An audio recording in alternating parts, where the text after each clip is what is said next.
everyone, and welcome to your NARSA Weekly Update for the week commencing Monday, the 25th of March 2024. It's Gary here again, and thank you very, very much for joining me. As always, where are we right now? Probably just a wee bit beyond the middle of the international break, and it's kind of annoying, isn't it? Because it's not as if Scotland are actually playing for anything other than the opportunity to lose as many goals as they possibly can, which seems to be the the plan of attack for them for right now. But even like most of the home nations, apart from Wales, are not playing for anything other than practice. Basically, it's just a kickabout, isn't it? And so then we're not really looking. I mean, even with the by virtue of the quality of the opposition and stuff, it's a friendly. And anyone who's listened to this pod long enough knows how I feel about friendlies. I just cannot be bothered with them. I know they're important. I know they serve a very, very practical purpose, but I just don't like them. I just don't like non-competitive action.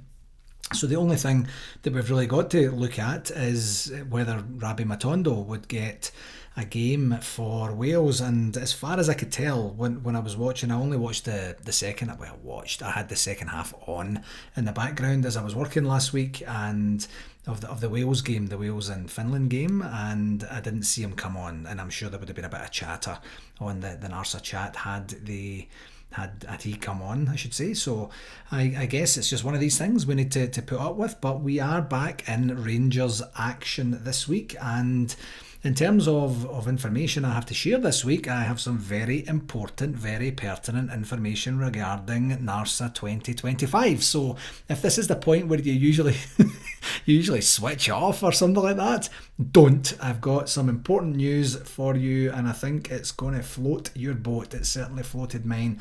Anyway, so for the games segment, of course, no men's team game this past week, but the women did have quite an important game yesterday in the Sky Sports Cup final, where they ran out very worthy 4-1 winners to retain the trophy that they of course won for the first time last year, and that came courtesy of goals from Mia Macaulay, Rachel Rowe, Rio Hardy and Liv McLaughlin.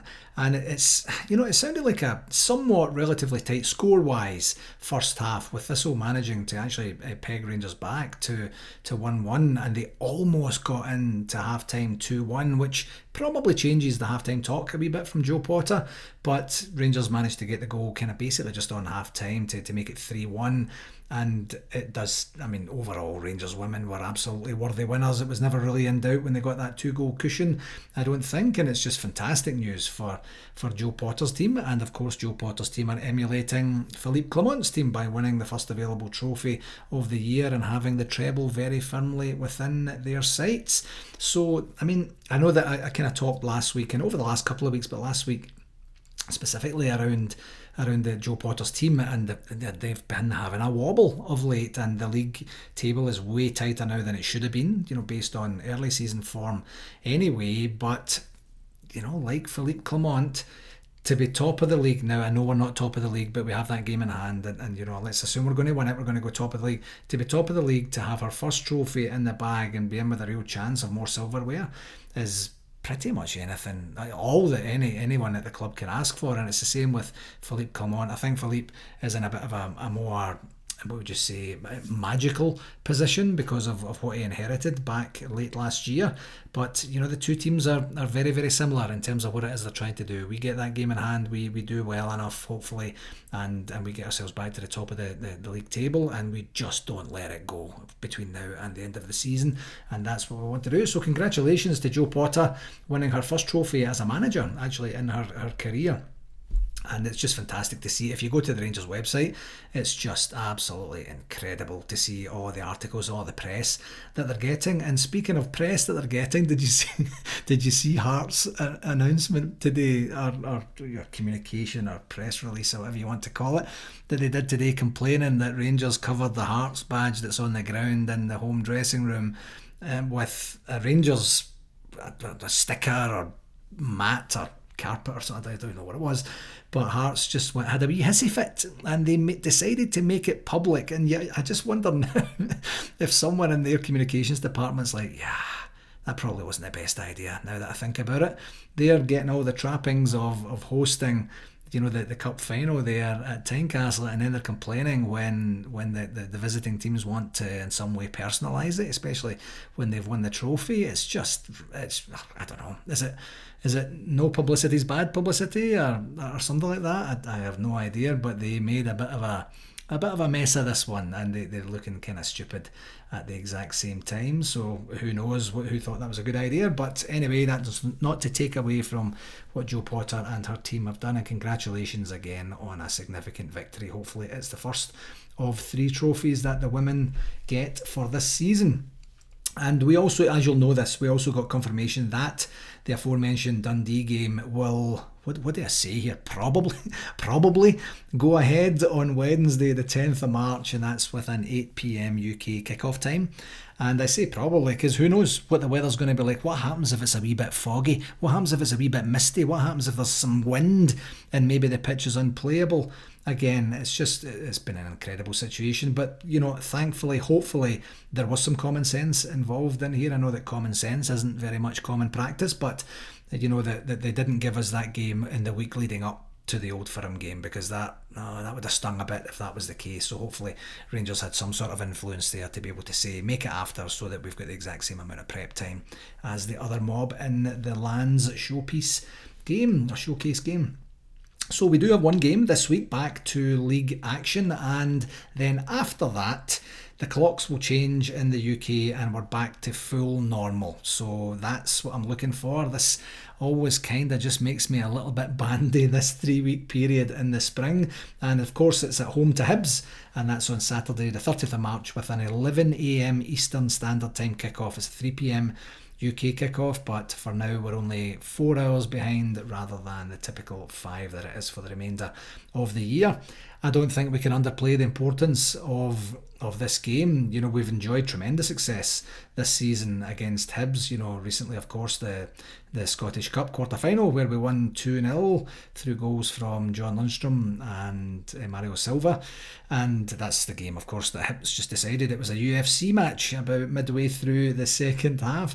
We also enjoyed previous victories of 3-0 back in January. Lundstrom again. Lundstrom's a scourge of Hibs.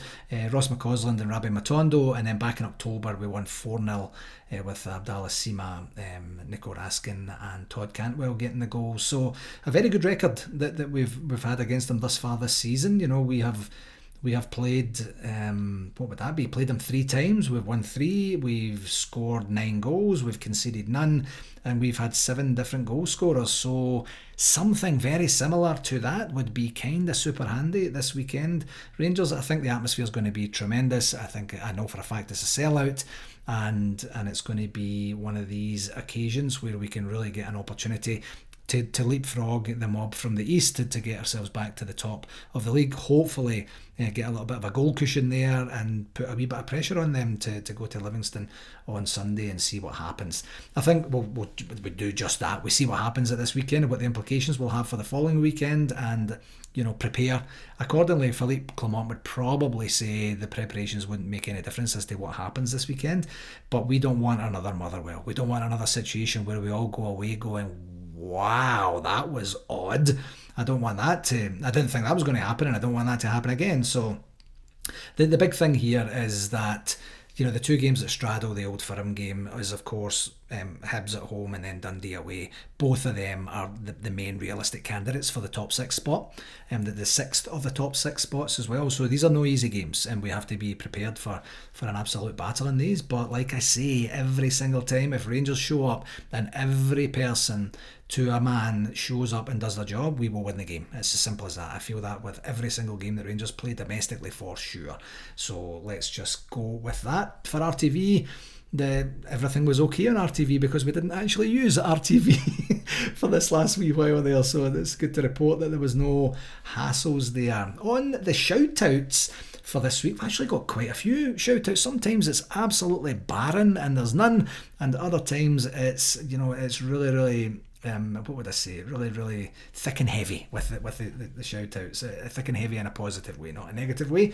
But firstly, I'd like to pass on our congratulations to David Edgar and the Heart and Hand boys for their London show last Thursday with Gaza. By all accounts, it was an absolutely incredible occasion and an amazing success, and just so poignant, to have Gaza there.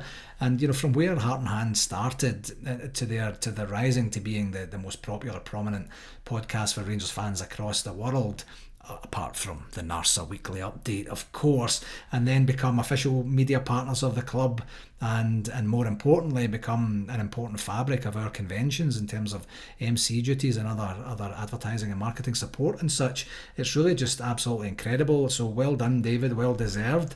And I mean, they must have had to pinch themselves, surely, when they're sitting there with the great man himself. And if you're a subscriber to Heart and Hand, they are going to be publishing or broadcasting the actual event. They typically don't ever record the event, but the live event, but they have done for this time, and it's going to be published at some point this week. So I'm desperately looking forward to listening to that one. It's going to be absolutely brilliant. And David tells me that Gaza was on absolute top form, and they had a brilliant time. So a real pinch me moment for these guys, and congratulations and well done again. Got a couple of birthday shout outs, and these ones are personal birthday shout outs, believe it or not, and it's 2 50th birthdays for guys that I play football with. Yes, I'm still playing at my ripe old age of late 30s or so.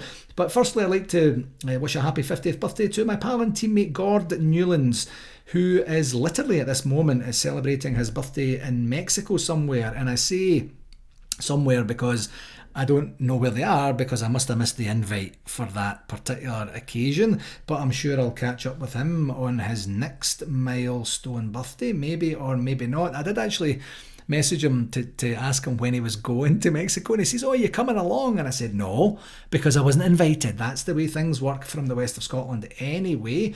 But happy birthday, God. I hope you're having a great time down there and you're enjoying all the festivities of Mexico. And on the same vein, I'd also like to wish another teammate of mine, Adam Hepburn, a very happy 50th birthday for this coming Saturday, the 30th of March. Unlike Gordy, Adam actually extended an invite for this one, so we get to enjoy some afternoon alcoholic sensations, and then we're headed to a jazz club in the evening, which is something a wee bit different. And for those that know me well, you'll know that I've been a jazz fan for many, many years, ever since she brought out that song back in the 80s, The Only Way Is Up.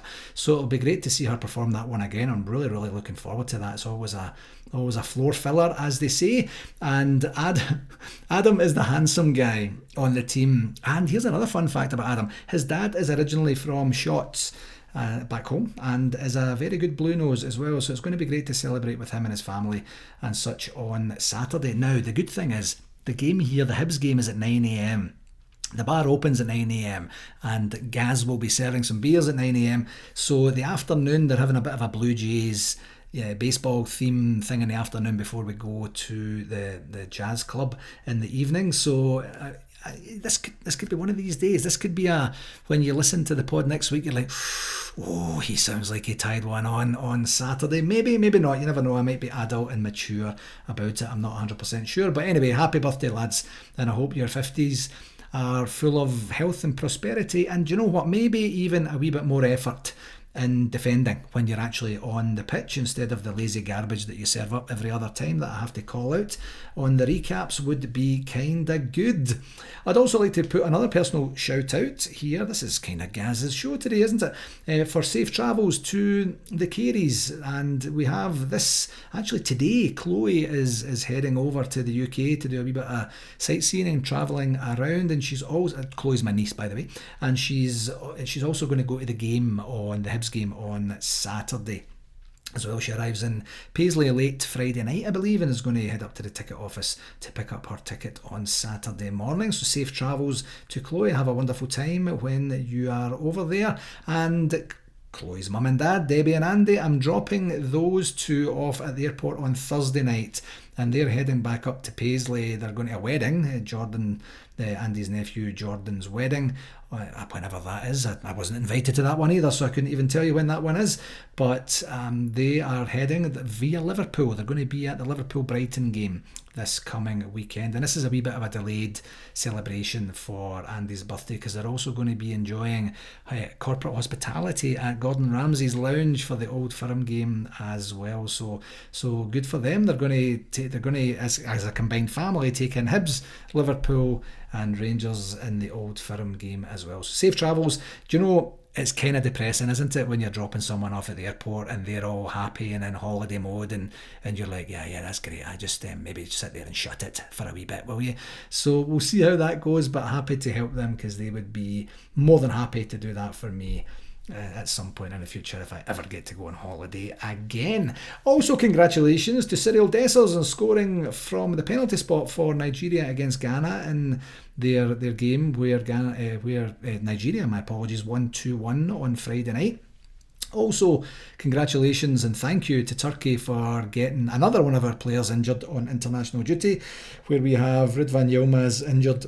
Haven't heard anything about it other than it's some sort of upper thigh or upper leg injury. So I don't know if it's the quad, I don't know if it's the groin or something like that. But it's just, God, these internationals, especially when they're not for something, is just incredible. I'm sure he's very proud to represent his country and he's been playing stellar for us, but injured again. Now, the good thing is that we have Borna Barisic there, and I've been a Borna Barisic fan from day one, and I know that he has these up and downs that he endures at times, especially when it becomes a down. But this is a chance for him to finish well, and I'm sure that Philippe Clement and the coaching team will be saying that to him.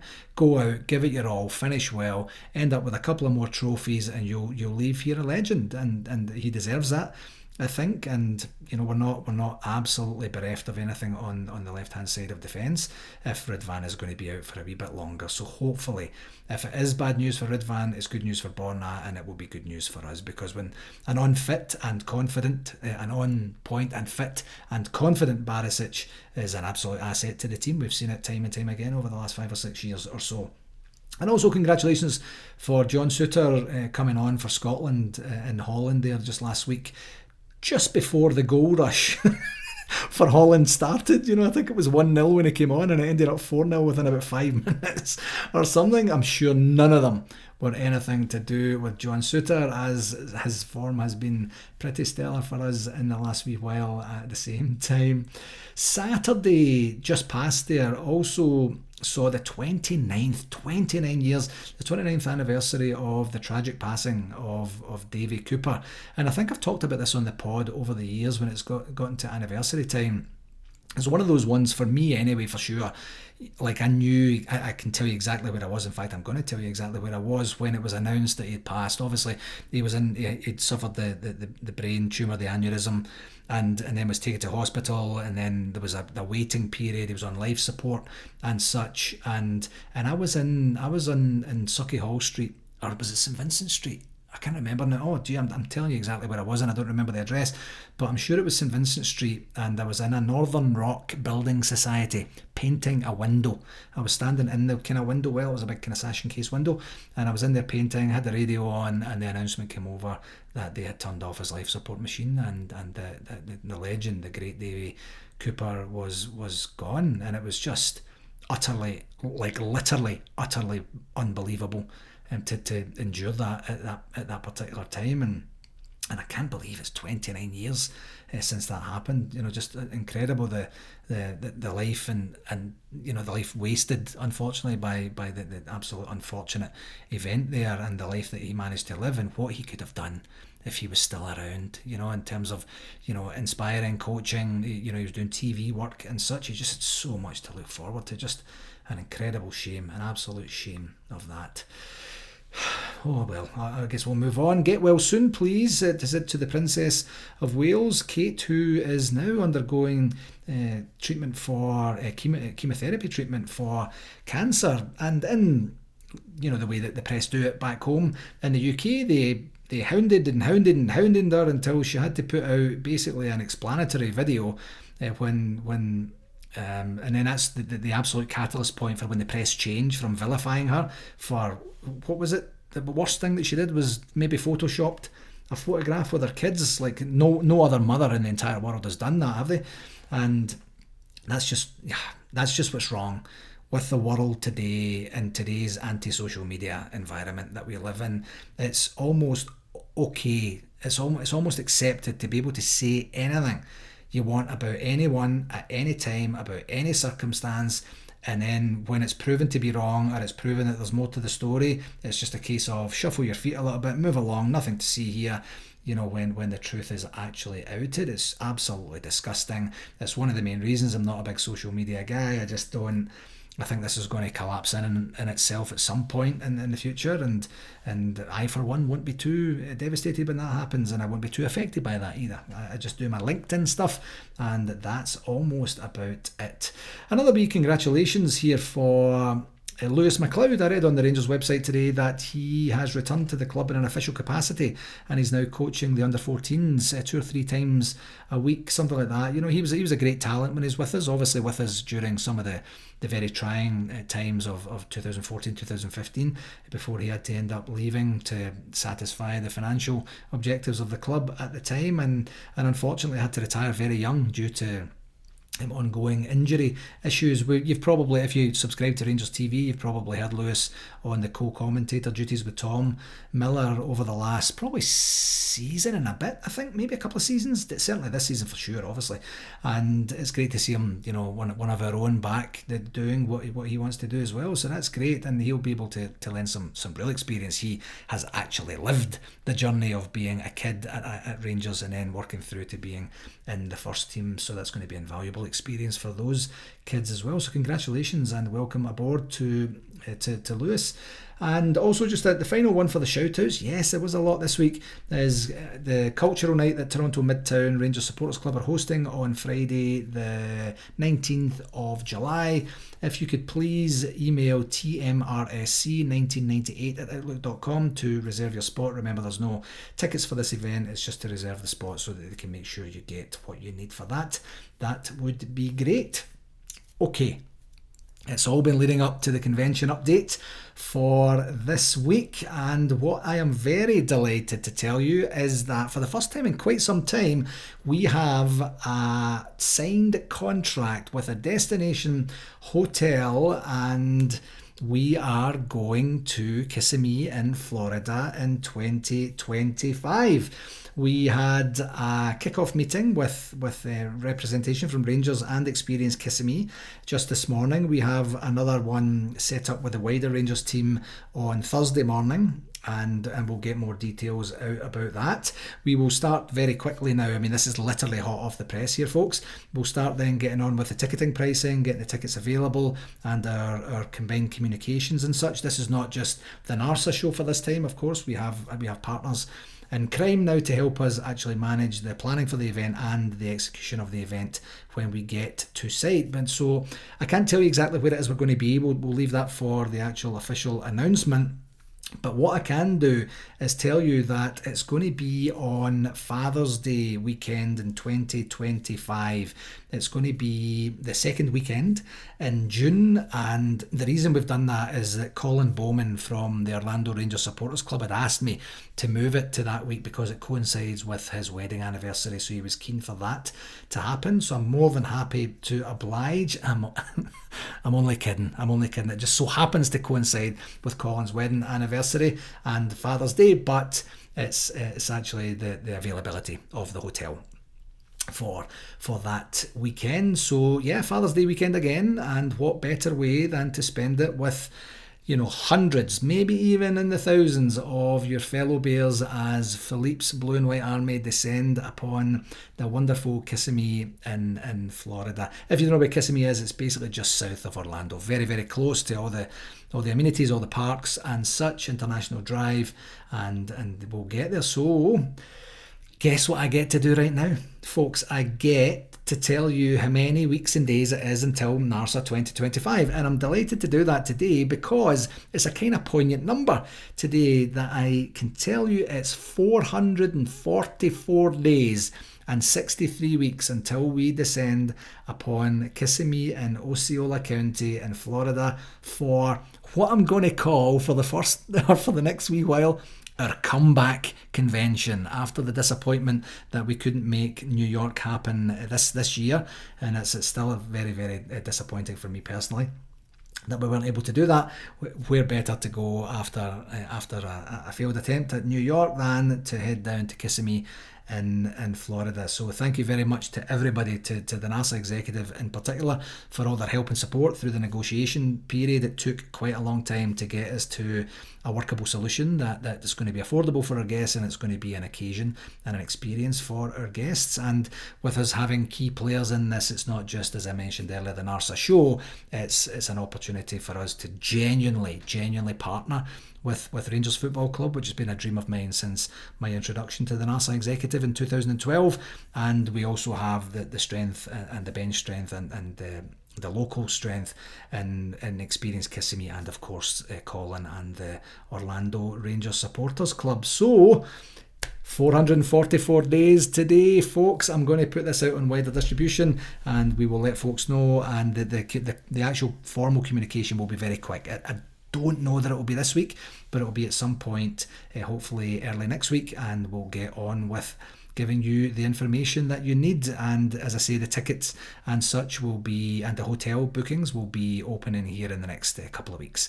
So we're getting there, and hopefully that coincides with some big things to celebrate on the field for Rangers for this season too. In other business, I just wanted to update folks for our ticket application processes. I mentioned this a couple of times this season. We do have a new process that Brian Campbell, our VP, manages on NARSA's behalf, and we're having now, there's a lot more interest in traffic and people, it's getting to springtime. Travel is, a thing that's on people's minds, and if they can travel back home and coincide it with a game, they're very keen to do so. We are more than keen to make the application to the ticket office on your behalf. But what I want to just manage your expectations about is that demand is stupidly high right now, and we are added to the queue, we're added to the pool. The ticket office genuinely do their best for us, knowing and appreciating the level of effort that it takes for people to travel over. But it's not a guarantee that we're going to get it. We've had multiple inquiries for the Old Firm game. We've had multiple inquiries for the semi-final, and we've had other things going on for games that are going to be post-split and such as well. We can't guarantee anything. The ticket office will do their absolute level best for us, but it's not a guarantee. But it won't be for the want of trying. So I just want to manage your expectations. I don't want to put you on a downer. It's not a no. We're just saying that, just be realistic that it might not actually happen. And I've seen some stuff online on the weekend there that some construction work is happening outside. It looks like it's in the corner of the Copeland and the main stand, if I could see it correctly, that the Walter Smith tribute statue looks like it's kind of underway.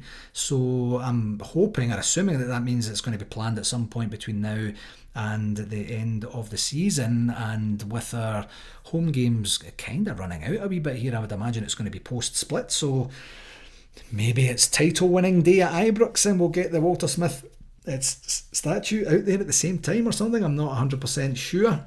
I didn't mean to stutter there. I was just kind of having a little bit of a hiccup moment. My apologies. Wow, what's happening here? I'm just getting excited to see the statue. So that'll be a fantastic occasion for Ethel and the Smith family to be able to go up there and have that honoured and have that as a permanent tribute to everything that Walter did for our great club.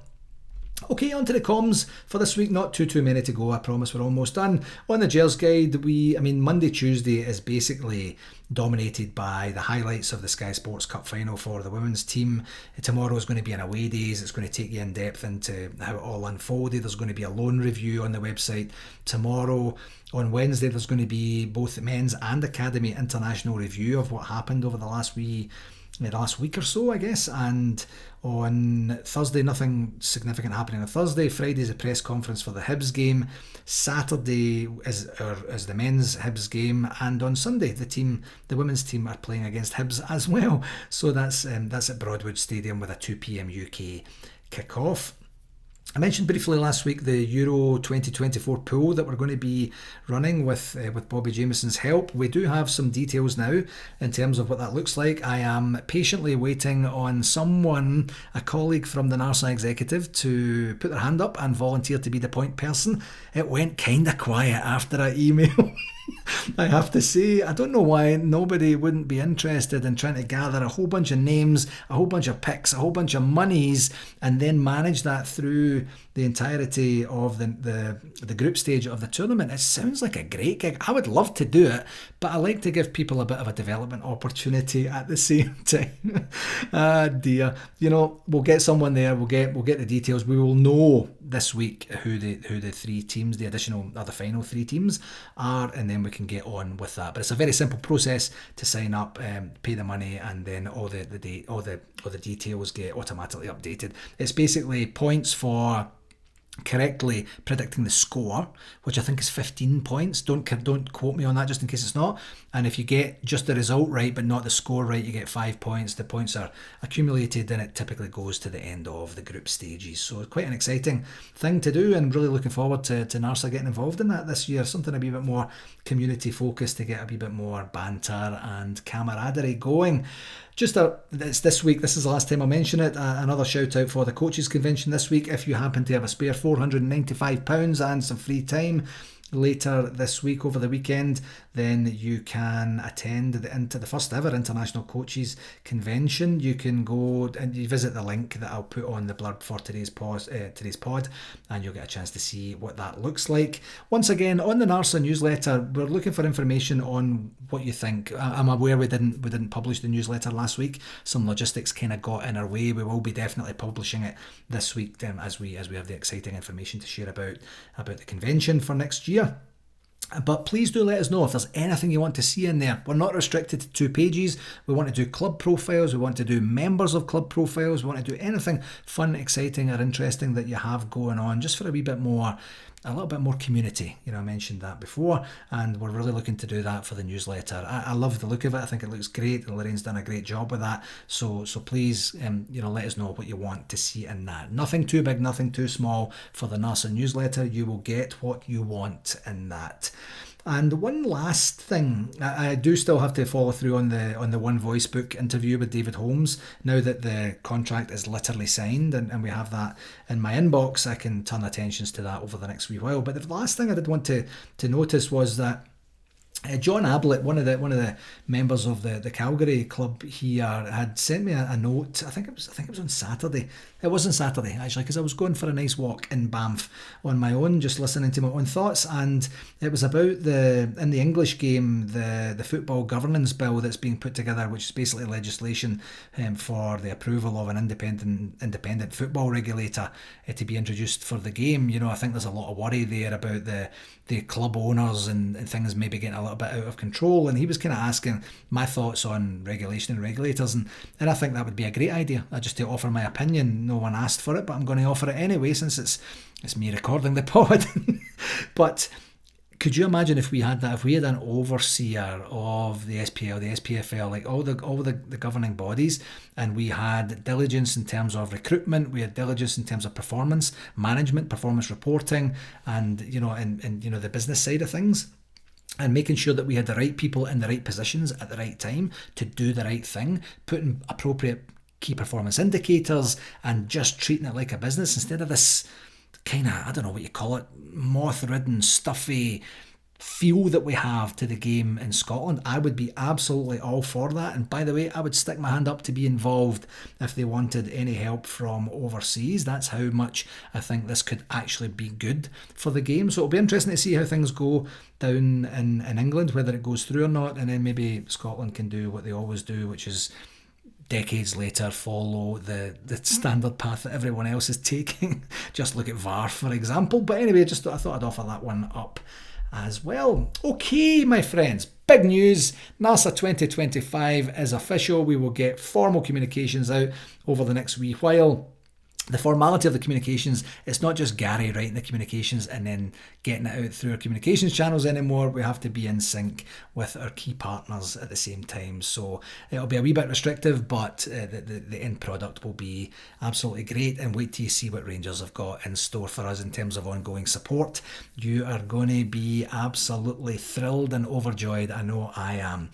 But that will do it for this week, my friends. Thank you, as always, for taking the time to listen. And please do share it with whomever you think you might enjoy it, or whomever would be edutained with the information that I have shared this week specific to the convention. let's see what this week brings. This, folks, is the real run in now. So let's see where it takes us, and hopefully it's to the promised land. Until next week, folks, thanks a million for listening. Take care, and I will talk to you next week. Cheerio now.